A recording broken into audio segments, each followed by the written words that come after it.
There's no place to escape to. This is the last podcast. On the left. That's when the cannibalism started. What was that?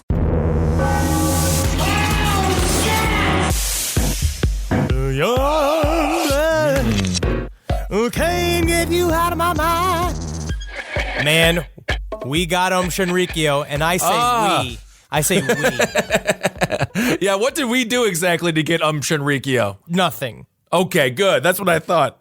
Technically, we helped their cause in many ways by broadcasting their name out more and more. But we got them. We got each one of their dirty little feet just dangling in the wind. Oh, my goodness. All right, this is Side Stories, everyone. I am Ben Kissel. That is Henry Zabrowski. I don't know. I think they were probably very clean. I think they clean you before they kill you. That's what we're talking about in Japan. Aum Shinrikyo, the final, I believe, what was it, the final 6 or the final 7? They were executed this past Thursday, so now it's official. Aum Shinrikyo is dead. I mean, I still believe that there are some holdouts. You think so? I believe that there are ones that are still kind of holding, like, because the website's still available and shit like that. Really? Like they had some, because remember they changed. It turns into Aleph, which is this. If you go to English.aleph, aleph.to, there's a bunch of shit on here as well. Okay. Which is still like kind of boiling it down to more of what was the core central belief systems, and they're kind of they're reading stuff. So there's somebody running this website. It's not a good website. No. Well, of course, Aum Shinrikyo meant the supreme truth. What does the new term mean? I don't know. Let me actually look this up. All right. Aleph.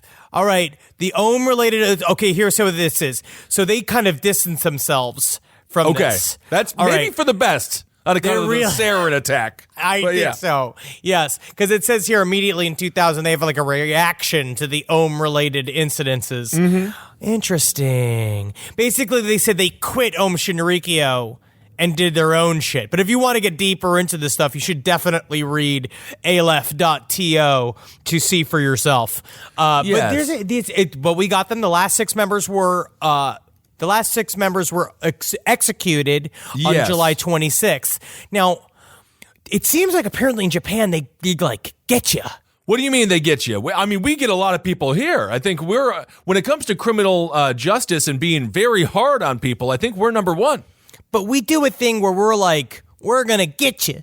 But on September 9th of 2021, and then you just have to sit, and then you file your appeals, and you do all this shit.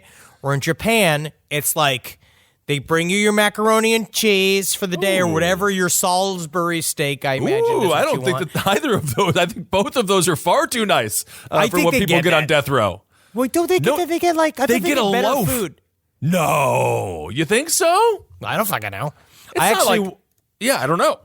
Food on death row. In America, you get a loaf, and it's really sad, and it tastes horrible. No one knows what's in it. It's full of fingernails and hair and things like that, and that's what you just eat for the rest of your life. And there was, I forget the serial killer that we covered who got sentenced to death row, and in the U.S., because of our Constitution, you get mandatory appeals, and the guy was like, can we not? Can I just go already? I don't want to be in this. I don't want to be in this tube for 18 years. And they're like, no, we will have justice work itself out. We will make sure you're guilty. And he's like, I'm guilty. I guarantee you I'm guilty. But no, in Japan, what they do is they wait for you to just sit in there and you're good and comfortable and you're really getting good at your, I guess, ab workouts or you walk around inside of your cell. I mean, you got to. You got to stay cut. And then you just go like, we're getting you today. And they grab you. And then they string you up. They don't even let you know. Well, you know what? The sarin attack, it killed 13 people. Let's not forget that. Injured 600 folks. So now officially the saga is ended. Japan can move on.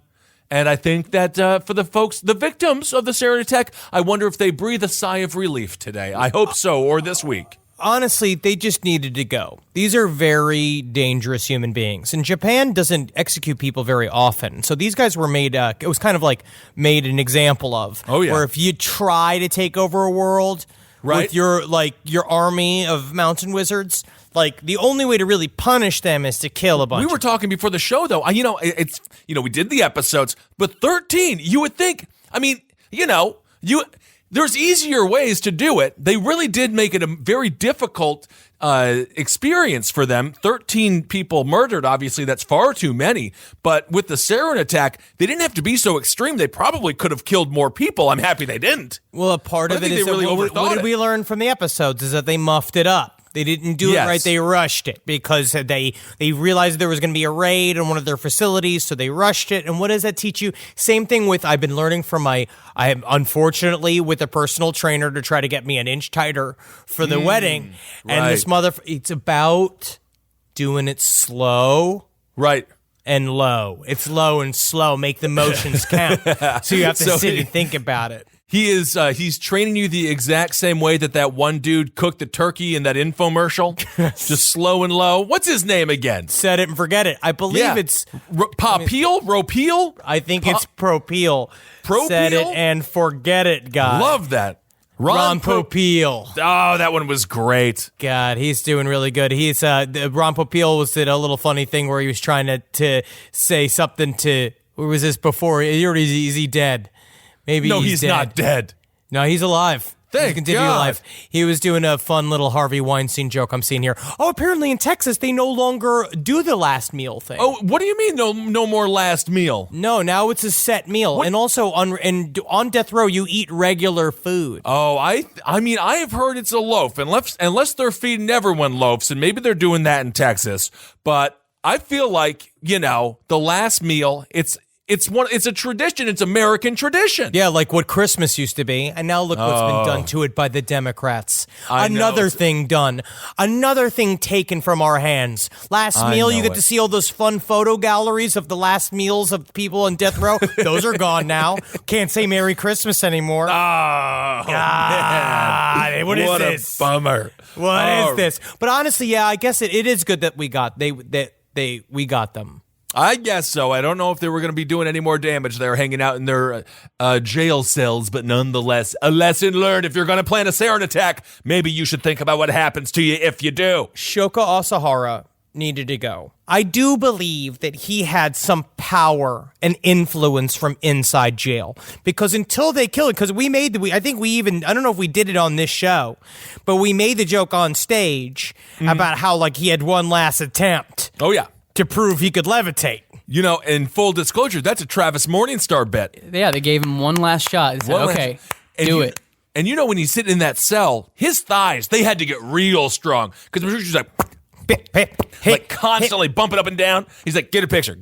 No one's taking a picture. What's the point of even doing this? I wonder if they forbade him from doing the thigh exercises because they knew it only made it more dangerous. No. I think they go in there. I think about Japanese police and they go in there and whip him.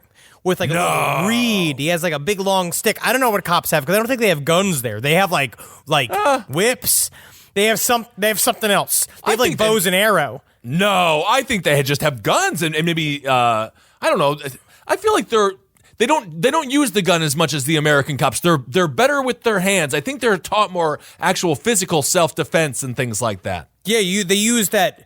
The Hebrew series of grips, Krav Maga. Ooh, I would love to learn how to do that. Yeah, you can. You would be all grip. How do I do that? Oh, okay, I will show you this. I can't show you this because it's like a one day for the stream. So I was after the roast. I went to go see Roast Battle Shoot with Ed Larson and Jeff Ross. Okay. I went in back at Jeff Ross's house. Was that the Bruce Willis roast? No. Oh. I didn't go to the important one. I went to the TV one, the normal one, the serious one. And so the one where the comedians who have no money tear each other down for very little money. Yes, exactly. Yes, for cable credits. But I went and I got very, very stoned. And I got home and I got into this. Okay, it's a martial art known as erotica. Okay. Which is all about grips, right?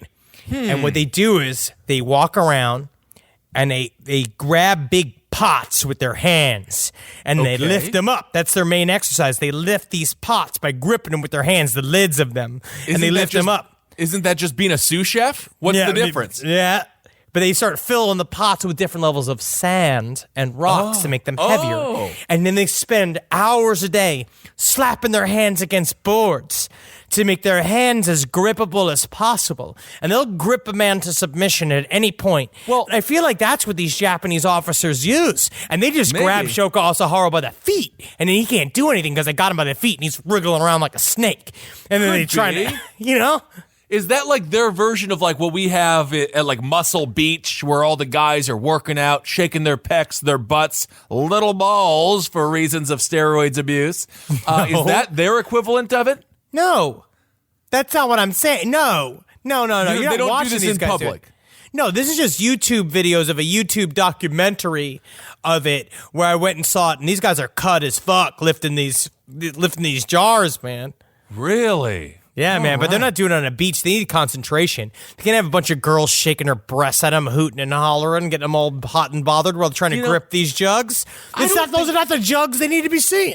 I don't think that the ladies really like the guys on Muscle Beach. I think the ladies get freaked out by muscles. The guys do it for the guys. Because then the guys are like, look at that trap. Look at that weird muscle that I don't know how to pronounce. It's protruding. It's so strong. No one even wants to see it. It's not natural. I think some women do. I don't know. Some men do. It's like, Natalie will come in and I'll be watching several hours of World's Strongest Man footage. Well, but that's not cut. That's different. No, that's not different. Cut.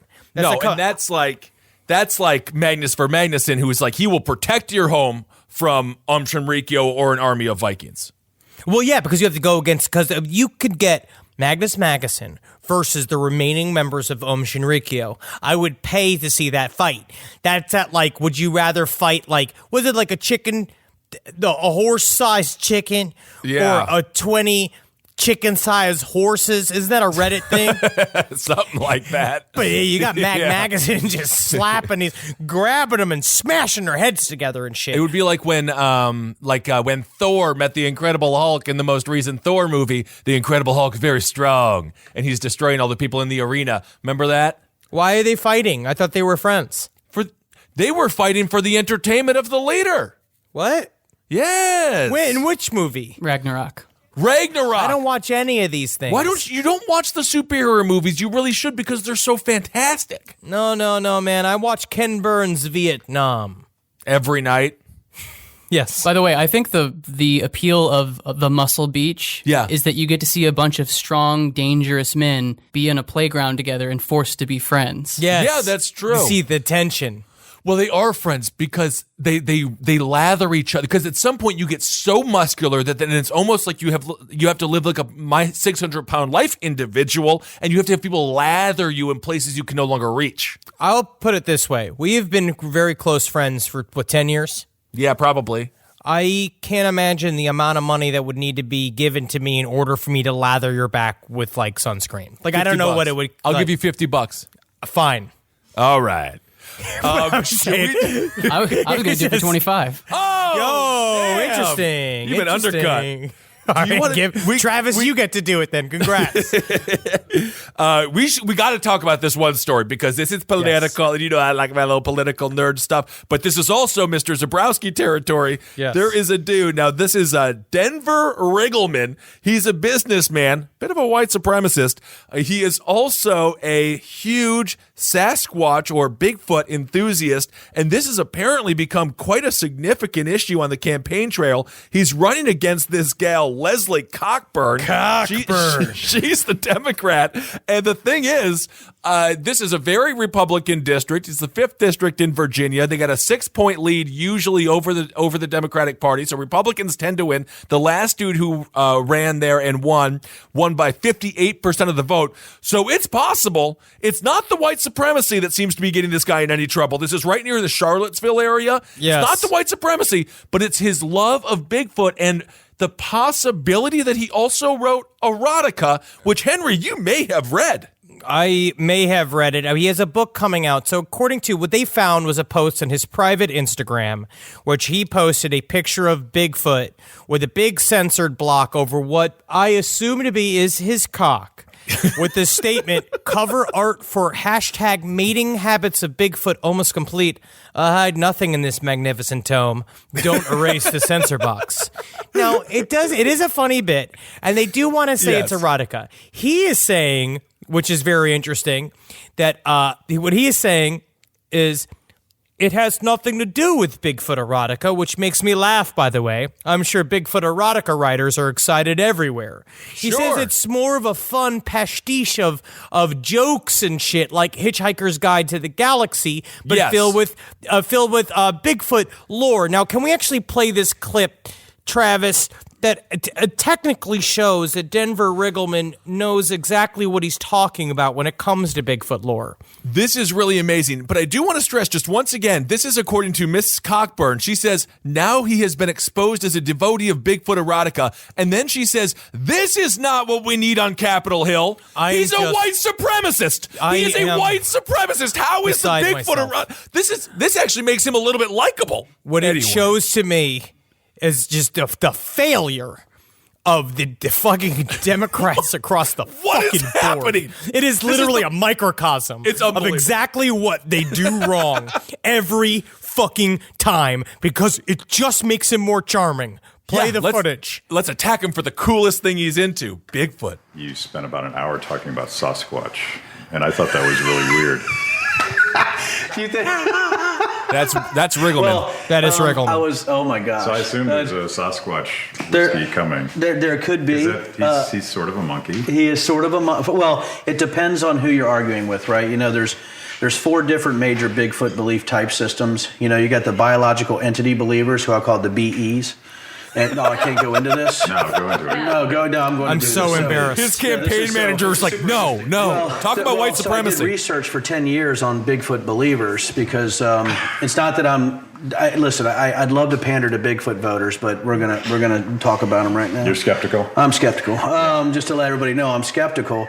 But there's almost like this religious war between Bigfoot believers. You have the BEs, and I came up with this myself. So the biological entity believers who believe that Bigfoot's either descended from Gigantopithecus blackie, which is the big ape, or like Homo erectus, which is it's a man, baby. So you have these differing ones, and even they hate each other because Bigfoot can attack you with infrasound like an elephant. I just want to let you know, or psychic terror vibes, right, to make you run through the woods and crash into a tree so they can drag you into the woods and create baby Bigfoots. And then you have the people believing the mystical Bigfoot of the Queventalur, who's protecting us from the Dracos in the 264 million year war, and they're like interdimensional long jumpers, right? They can jump in and out. You can't see them.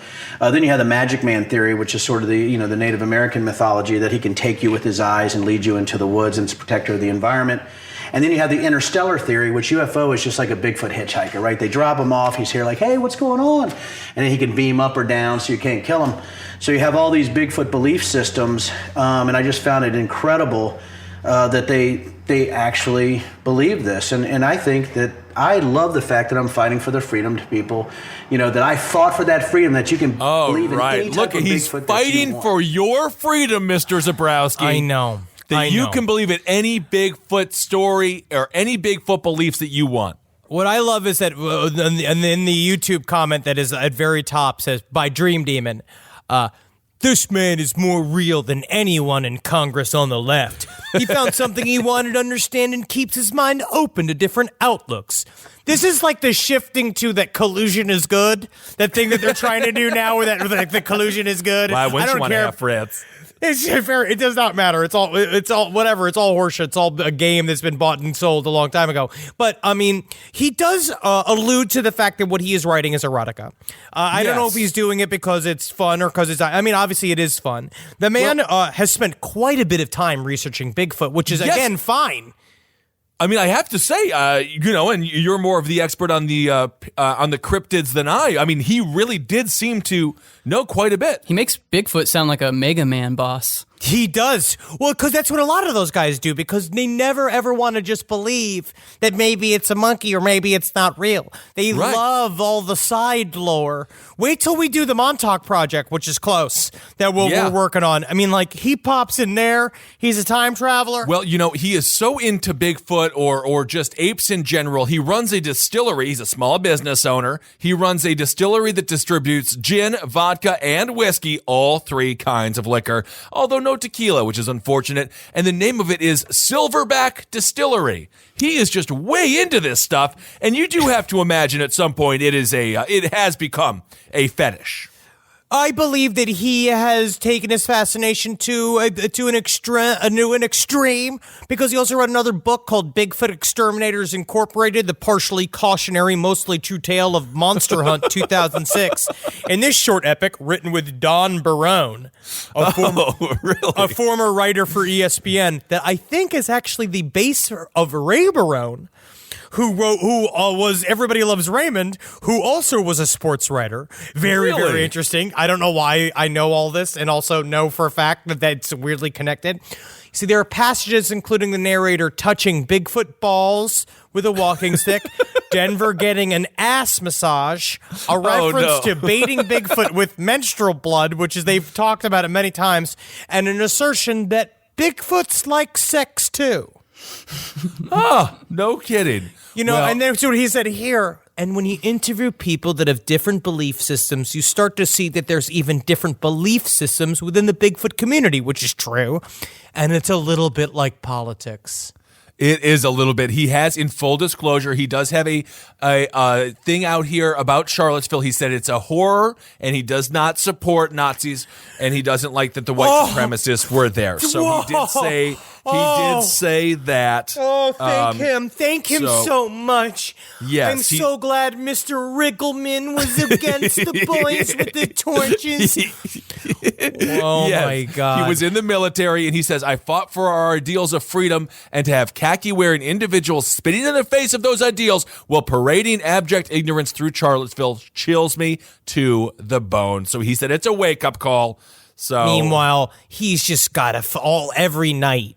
He just imagines just practicing with a cucumber with a mitten wrapped around it, filleting Bigfoot behind a fucking dumpster somewhere where it's only his secret and his alone. I don't think Cockburn actually is not. She's not helping herself, and obviously everybody's now jumping on. Everyone's jumping on it. Even us. I almost even feel bad, even us talking about it, because we fucking gave him a boost too. It's more. It's all of this same shit. He didn't bring it up. Miss Cockburn brought this up on Sunday. I don't know why. The midterms are 97 days away now. I have no idea why this is going to be the one that really destroys him. I don't know why she even brought it up. Leave the Bigfoot out of it, because now she just seems like, what are you doing, reading it? Are you reading the erotica? Yeah, exactly. What do you think about it, Miss Cockburn? You looking for it? You looking for it every day? Wondering how you could cock your husband if you have one to this Bigfoot lad? Yes, I don't fucking know. The dude. This is great. This is funny for Top Hat too. This guy he's replacing this dude Tom Garrett. He almost got 60% of the vote, but he's not seeking re-election. After he reportedly asked his staff to perform tasks outside their duties, and then he cited he's now going to go have treatment for alcoholism. So that's the reason he's stepping aside. So perhaps this man, Riggleman, got him drunk off of his gin, got him drunk off of his vodka. He's the fucking supplier of the He's the supplier, knowing that Mr. Garrett couldn't handle it. Interesting. It's possible. I like that conspiracy theory. I am just ashamed, only just because he did all the same reading that we've done. He knows exactly what's going on, and then you know what? I also now I'm starting to get to the point that I think is very hack, where everybody says the same, like, this is where our country's coming to. Or like, can you believe the headlines every week? It's like, no, man, it's been like this for a long time. It just was kind of secret. It was just kind of what you dealt with for a very long time. Henry Kissinger, he tried to get Operation Popeye going, where they were doing all these weather modifications over fucking Vietnam during from 1967 to 1972. And that shit's real. So yeah, sometimes Republicans are into Bigfoot erotica, because that's a thing anything that they do that's better than them, I guess, fingering their employees. You know, I will say that the Republican Party, there's some Democrats that hunt out there too, but they like the woods. They like to be out. They like to be covered in random soot and things like that. They like to hide under brushes and pretend they're little bushes and trees. Yeah, so sure. it makes more sense. I mean, why not? They have an eye for adventure. They love to be armed. And why do you need to be armed? Because maybe there's a Bigfoot outside. Honestly, Bigfoot should be met with peace. He's the wise man of the mountain. We talked about this last time. But you think that's going to happen, man? As soon as that's why they don't show up, man. As soon as a Bigfoot or an alien shows up, it's going to be a bloodbath. Okay, what has to happen is it's going to be uncomfortable at first, but what it has to go. You see a Sasquatch, you see a wise man of the mountain come through the brush. I'm going to say Kissel. Obviously, I'm looking at you only because of your size. Yes, but also I know. me as well. Honestly, I would say the best way to go is to present yourself. Just to let him sniff you. I don't. You get an all fours. Listen. And let him choose what he wants to do. Or it could be a female. You can tell by the tits.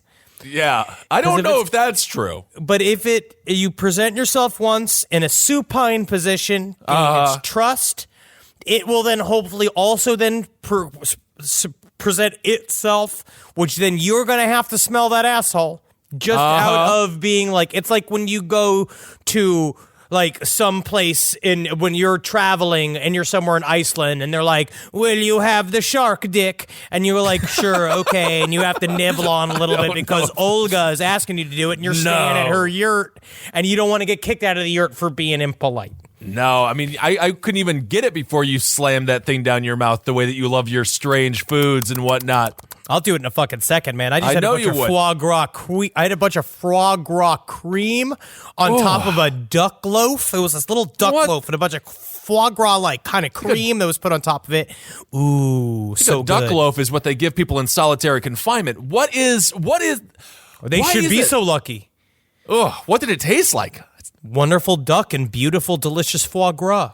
And then what is Natalie? And then Natalie looks at you doing that. And then when did the marriage is still on? It's my only vice. That is not true. I think you've had a little bit of Riggleman's booze as well. All right. Not what all else the time, man. Not all the time. Man. Yeah, look at me, man. Bigfoot erotica takes center stage in this Virginia race. It is very interesting. And now you made the whole conversation about Bigfoot erotica, and you're literally flipping his voters into thinking he's actually being inclusive. Yes. Like, that's what you're doing, which he technically is in a way. But come on, man. Come on, guys. Let's get our fucking shit together. Okay, and I have to clarify. Riggleman is not a white supremacist, according to him. His running mate, Corey Stewart, was caught on camera campaigning with a white supremacist. So you dump the other guy. You stop. Oh, my God. I will say, okay, to get past before I really start screaming and telling my true feelings.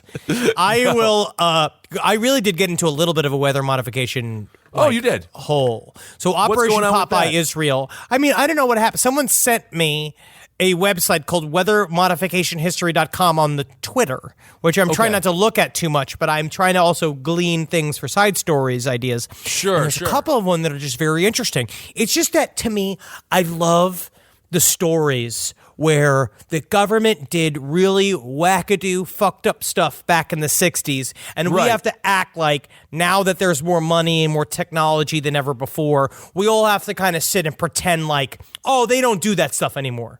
Where it's like, I refuse to believe. I refuse to believe it. I have a book on skunkworks I'm starting to read, which is very interesting. It's real.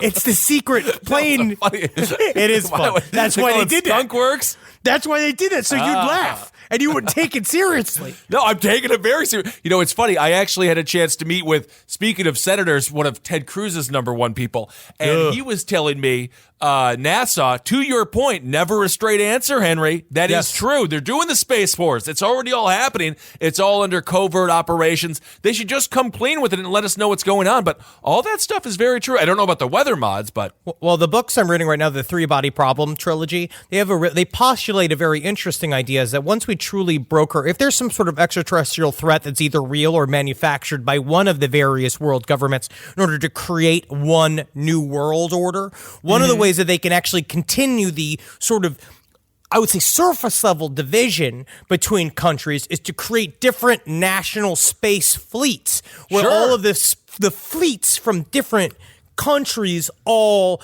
kind of have their own jurisdiction, and then the rest of the planetary Earth is in a form of some gigantic, all-consuming kind of socialist / more communist world where we are then run by a pantheon of a world government. And then they do a proxy wars between countries, but in space.